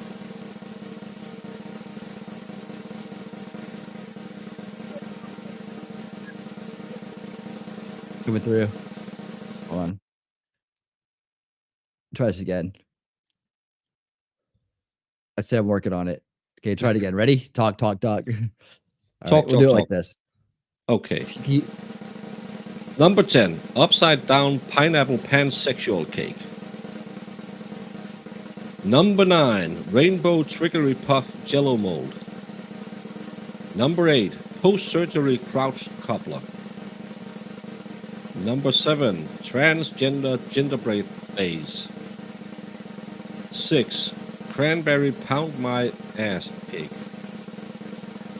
Number 5, transracial penis pudding tubs. Number 4, map pie. I believe that's maple pie. Maple pie, yeah. All right. But those goes on the wall. Number 3, anything with a furry holding it. Number 2, bonus hole brownies. And number 1, man juice muffins. And you ladies like them because they're salty. All right, top 10 woke nightmare holiday baked goods. There you have it, read by the Broken Baker. All right. Right here. I couldn't even do. I'm working on it. I'm working on it. It'll get smoother. I promise. I promise. Yeah, it's a test run. That was the first time with the presentation to go with it. So, Ooh. as I promise every week, MG Law, how you doing? Welcome. Full cream. MG Muffins. As I promise every week to my crowd, minor improvements every week. Minor improvements. You might not even notice how minor they are sometimes. Minor improvements. No, but All right, you need to get into the groove, find out what's working, what's not working, how to do stuff. That's another thing. A lot of people think that this YouTube stuff is really easy. I could do it, and then you do it and find out, oh my freaking god, this is really, really. And I don't know how you can, like you do with the music and clipping stuff, and I can't even clip a video. I don't know how to go back and clip stuff out and stuff. I'm so bad at this. I'm just a monkey pushing buttons, and I can't, and I don't understand how to reclaim my my copyrights, not copyright, my copyright warnings and stuff like that. It's and still I make it work somehow. Some people show up. I still don't understand why. allow me to help you with that. I got your back on that, man. I got a template I use, and I can show you how to do your get your dispute those copyright claims. Yeah, because believe but it's me, just- I have to dispute a lot of them. Yeah, but I would really like you and the expert have those clips, because I do the Stabby Day that's more lighthearted. Have some of the clips, and I'm hoping that I'll soon have a stream deck, so I can just push the button instead of scrolling through everything over on the side, just to make it a little more fun. And I think video clips are a little more fun than just having a graphic come up. Good So, luck. We're all counting on you. Well, thank you. Thank you, Rackets. But again, that man, him and Styx Hexenhammer is the reason I'm doing this. Oh, wow. Because I watched him a lot, and I thought, that's easy. Why is that guy whining? Covering a trial and having fun with people. And then I started doing it and found out he's working harder than most people understand, because he did his 3 hours at night and 9 hours a day streams. And then Styx Hexenhammer said at one time that if you don't see it, just make it. And that's what I did. He was talking about that everyone is complaining about the culture war and the lack of entertainment. Then why don't you write a comic? Why don't you do a show? Why don't you do a podcast that fills the gap you need? And maybe someone will listen to it. Or maybe you're just one guy yelling at the ether, but still do it. And a lot of people should really, and it's not for everyone. Not everyone. Racket said it best as well. You need a personality to be on YouTube, because if you're just sitting there, yeah, that's fun. People won't really watch that, but Yeah, it's like reading in a monotone voice things you see. It's like, yeah, but you have seen those React channels where you're just sitting. Yeah, that's oh funny. yeah. because they know the algorithm really hits reactions, right? Then you have like me law. I was one day I was looking for cases, and I saw a channel I never saw it before, and I thought, well, I always go and look because maybe I can learn something. Because stealing other people's way of doing it is the best flattery you can have. And that guy, he came on and said, "Yeah, today we're going to cover the Johnny Bravo case." Didn't tell what the case was about. And when the court started, he did this. Then there was a break in court. He came back and said, "Well, that was interesting. But yeah, they're on a 15-minute break right now. So let's see what we can do." Yeah. And then the court started. And I thought, I'm an idiot. I sit here and talk for 10 hours a day. And he could be sleeping. And and and he had like 15 people, but 15 people is a lot when you're starting out. I remember the days when I was happy to see 5 on a live stream. And he didn't do anything. And I was thinking, I'm an idiot. I sat for 35 hours talking without absolutely anything going on. I could have been sleeping. I have a bed right next to my studio. So no, I really think that when Rackets said that about YouTube is a great place if you have a personality and and you're truthful, because some people make up a personality and they will always fall DSP or some other ribbit people we know. But I love doing this. I love meeting new people, and I'm so happy. Even though it's what time is it? It's close to 5 a.m. I should really get back to bed. But Oh, hey. It's like, Hey, buddy, you tired? Yeah, Yeah. Can't keep your eyes open? yeah, Yeah. You've been nodding off a little bit. yeah, It's okay, buddy. yeah. If you want to go to sleep, I can. You go ahead, go to sleep. I would love to do that. But you know how it is when we're finishing. Then we talk down the show a bit, and then you go grab something to drink or a bit to eat, and then you sit around for an hour and thinking, I should be in bed. But yeah, well, it's like coming off stage, like when I used to play music, like we play late at night and coming off stage, I'm not ready for bed. I should be, but no, it takes many more hours to come down before I'm even thinking about sleeping. So yeah, it's just it's put on the show, man. When you put on the show, you put on the show. Yeah, and you get into as I wrote you when you asked if I could be here and said, well, I'm just going to take a nap. I'm probably going to be tired, but I'm going to put on my stream face.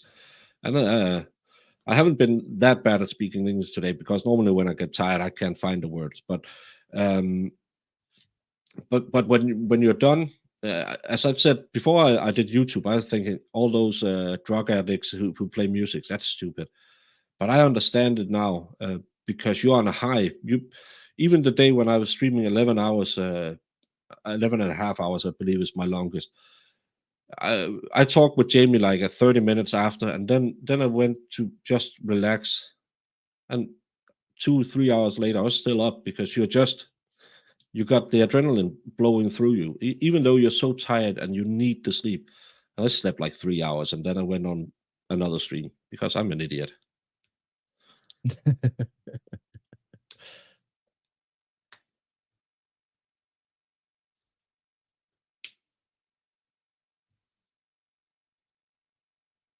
Yeah, well, that's never stream. That's a lifestyle. It never stops, man.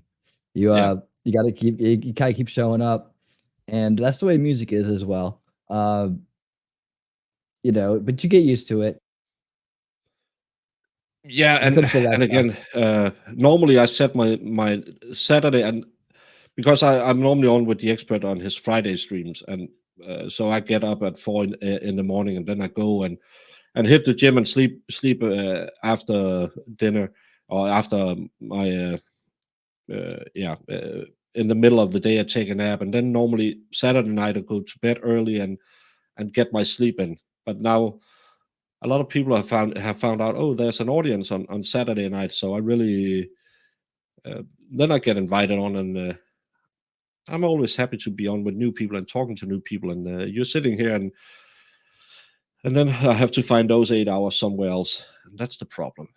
And I don't even know. I know the expert is gonna do a 12-hour stream tomorrow, and I promised him I'd pop on there too. So yeah, I'll Oh, find. really? He hadn't told me anything about it. He just he hasn't told me anything about it.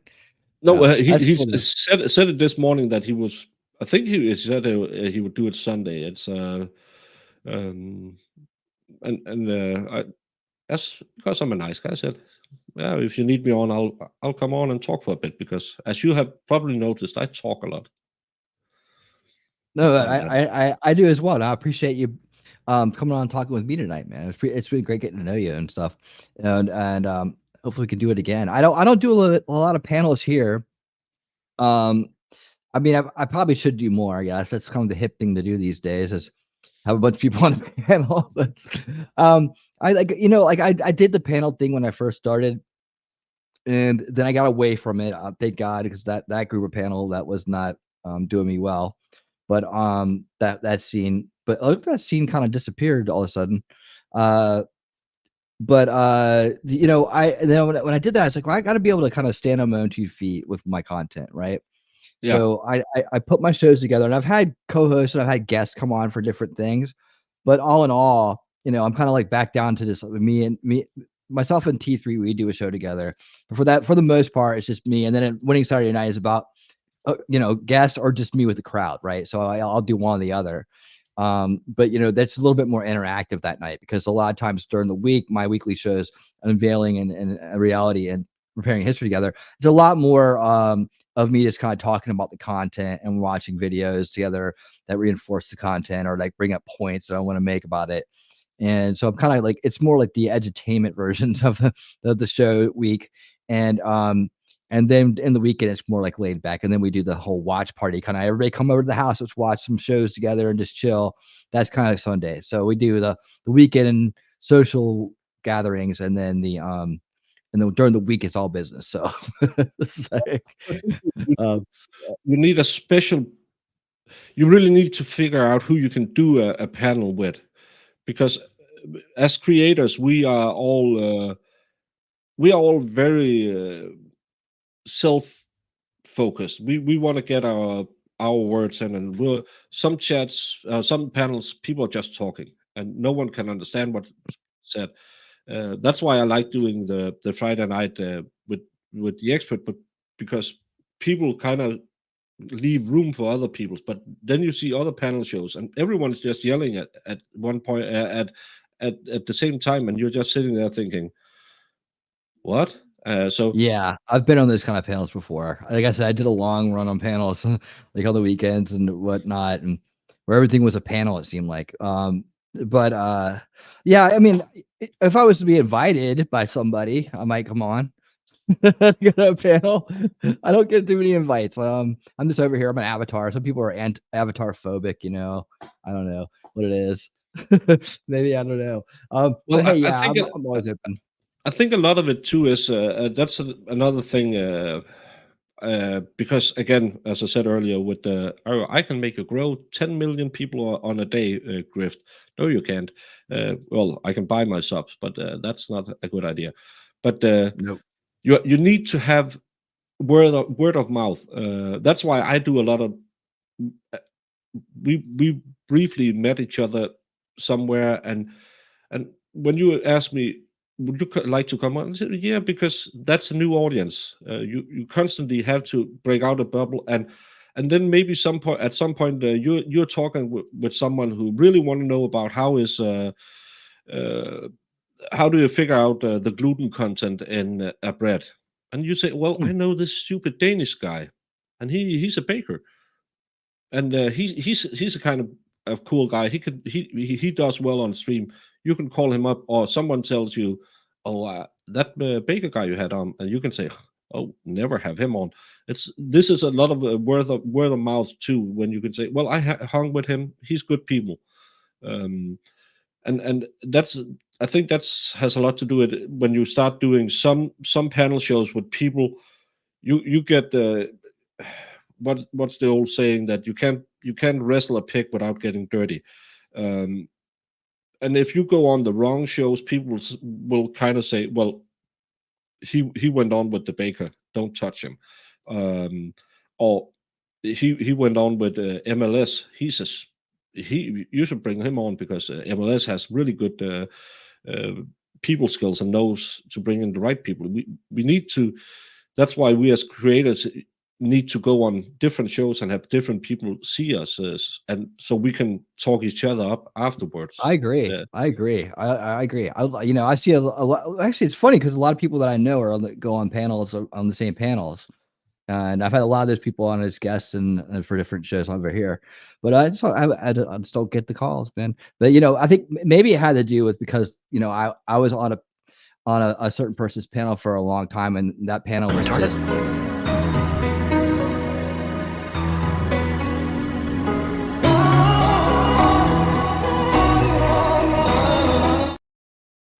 Yeah, I think that might have been it. It might have hurt me a little bit, but anyways, I'm on.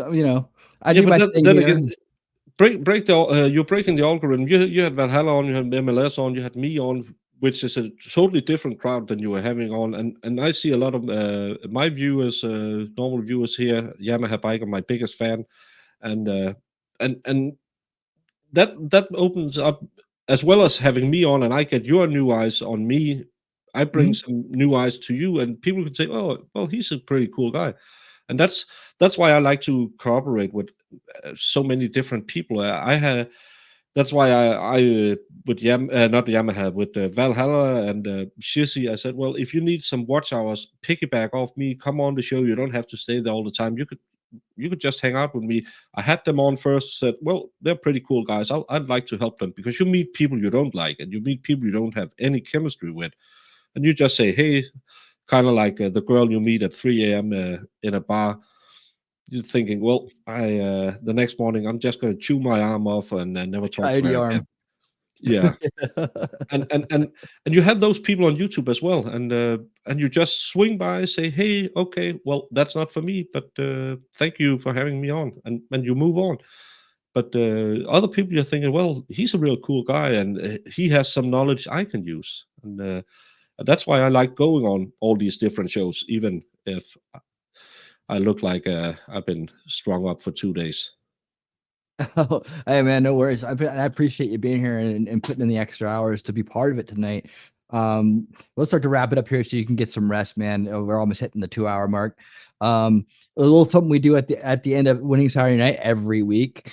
Every weekend we do our exit jam, and right now I got to find someone to pivot over to. MG Law, you're over here, so I guess you're not streaming tonight. I usually try to. MG Law is usually like one that's pretty reliable when he's streaming. I could always throw a crowd over to him, but we're trying to figure that out right now as we're working towards the end here. But MG Law is another guy that I want to have on soon. Haven't got a chance to hang out with him, but I see, like Shizzy, I've known for a long time. He's been on my show like 10 times, and Jessica Reloaded, we're old friends. We go way back to the beginning. I've been on the Experts before. It's been a long time, but I was on there like, I don't know. I can't remember when it was. It's been so long. It's been a long time. And a lot of other folks that are out there out and about paneling, I've either been on with or have been over for a show. Yeah, well, Mr. Malloy's live, I hear. Maybe we'll give him some love tonight. Mr. Malloy's awesome. Yeah. Let me get that lined up. See, you shouldn't be doing a gaming stream after him. Get it set up now so we can redirect over to you. Oh, that's what I'm doing. Oh, well. Are you talking about the? Yeah, he's saying he's starting it up now. No, yes? he's doing it after you. So I said, just start it up. Okay. Well, it didn't matter. It's up to him. Let's see. Yeah, Thermo's still live and Mr. Malloy's live. Yeah, and he loves when people stop by. He's such a sweetheart. Farrell made me watch him. Malloy. We're going to Malloy's. Yeah, well, right, MG, you snooze, you lose. We're going to Mr. Malloy. Let's see. We get my here we go, my ticker ready. because we're gonna do that. And yeah, like I said, Valhalla has been on, and we did a great show together. We did a lot of bits. That's kind of like, well, I want to do more bits. So getting around, getting to know people, and then when I have be back on, we can do some more bits, man, because I like doing the bits stuff. I'm gonna add more segments to the show. I've been talking to other people about doing like weekly kind of appearances to do bits. So I'm really trying to turn this into like a late night talk show. That's what I want Winning Saturday Night to be. I want it to be fun for everybody. You can come here, have a good time, get some good laughs, meet some cool people. I hope I spelled his name right. Boy. All right. All right. Save and okay. So we're gonna go ahead and queue up the jam, sir. Thank you so much for being here this evening. Go ahead and grift. Now is the time when we grift. Yeah, but I don't really. I'm such a bad grifter. People probably know me. If you don't, I'm a broken baker. I do trial coverage. I do Saturday fun streams, kind of like this one with my little panel, and then I go around and try to meet a lot of new people. I'm not good at the grifting game. I should just drink some of the alcohol and say pay me, but that's not really my game. If you like trial streams or you like to just hear a stupid take from a Dane, give me a sub. Cool. Yeah, and by the way, tomorrow night at 8:30 p.m. Eastern, or probably 8 o'clock Eastern. Actually, I think my team's playing in 4:30, so it's going to be one or the other. Keep your eyes open. We're going to be watching the old school documentary, The Corporation. Then we're going to watch the old school movie, The Office. All right, and we'll be meeting here on YouTube for the kickoff show at 8 or 8:30 with Old School Watch Party Sundays with myself and Talking Trash and Truths. It's a lot of fun, and we're going to be having a good old time. Broken Baker, man, it's been a pleasure meeting you, sir. Thank you for coming. It's been a great night. Thank you for everybody that's come over to join us tonight from the Broken Baker's crowd.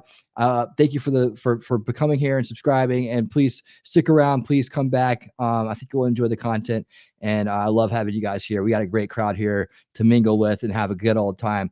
But until next time, guys, keep on winning.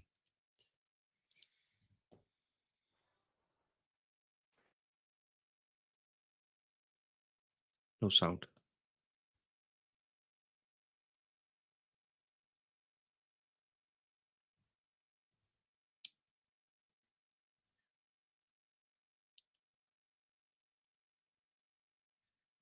There's no sound on it.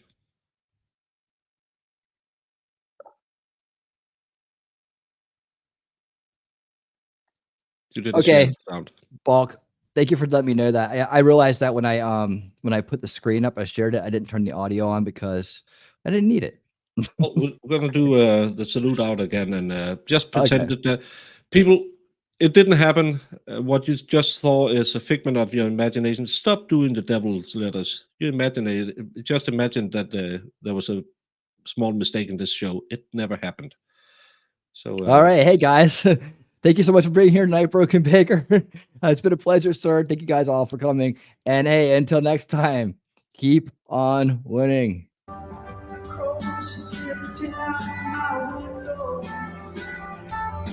Superstition on the roadside. You said it's cool. This man our souls share. We never took our smile.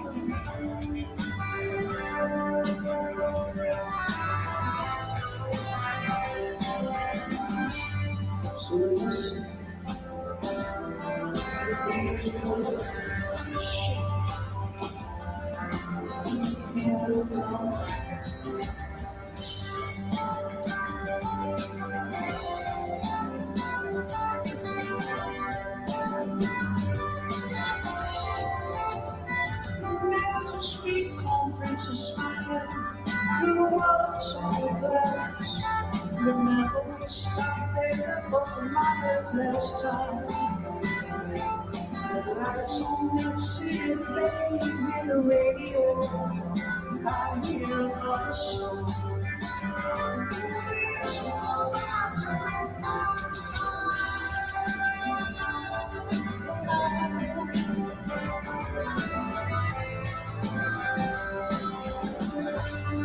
Listen.